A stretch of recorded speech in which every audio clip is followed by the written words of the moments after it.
ಕಲೆ ಮತ್ತು ವಾಸ್ತುಶಿಲ್ಪಕ್ಕೆ ಹೆಸರಾದಂತಹ ಹೊಯ್ಸಳರು ಇಂತಹ ಸುಂದರವಾದ ಗುಡಿಗಳನ್ನು ನಿರ್ಮಾಣ ಮಾಡಿ ಮುಂದಿನ ಪೀಳಿಗೆಗೆ ಬಿಟ್ಟು ಹೋಗಿದ್ದಾರೆ.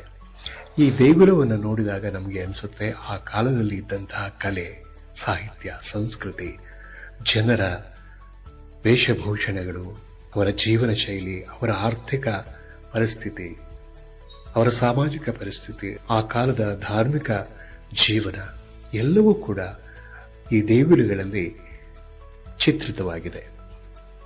ಲಕ್ಷ್ಮೀ ನರಸಿಂಹ ದೇವಸ್ಥಾನ ಈ ದೇಗುಲದ ಹೆಸರು.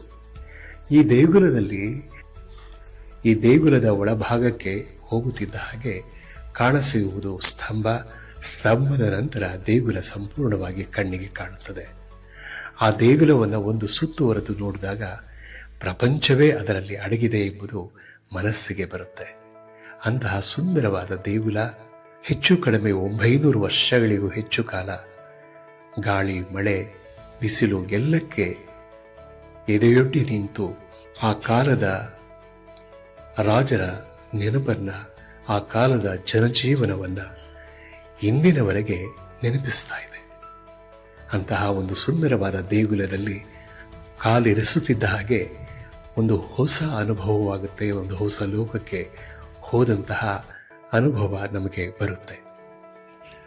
ಯಾರೇ ಆಗಿರಲಿ, ನಮ್ಮ ದೇವಸ್ಥಾನಗಳನ್ನ, ನಮ್ಮ ಪೂರ್ವಿಕರ ಇಂತಹ ಒಂದು ಸ್ಮಾರಕಗಳನ್ನ ಸಂರಕ್ಷಣೆ ಮಾಡಿ ಮುಂದಿನ ಪೀಳಿಗೆಯವರಿಗೆ ನಾವು ಅದನ್ನು ಉಳಿಸಿಕೊಡಬೇಕಾದಂತಹ ಕಾರ್ಯ ನಮ್ಮದಾಗಿದೆ.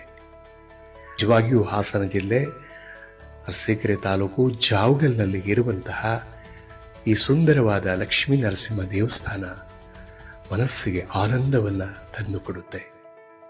ಇದರ ವೀಕ್ಷಣೆಯೇ ಒಂದು ಅದ್ಭುತವಾದ ಅನುಭವ. ಜಾವಗಲ್ ಹತ್ತಿರವೇ ಇರುವಂತಹ ಈ ಒಂದು ದೇಗುಲಕ್ಕೆ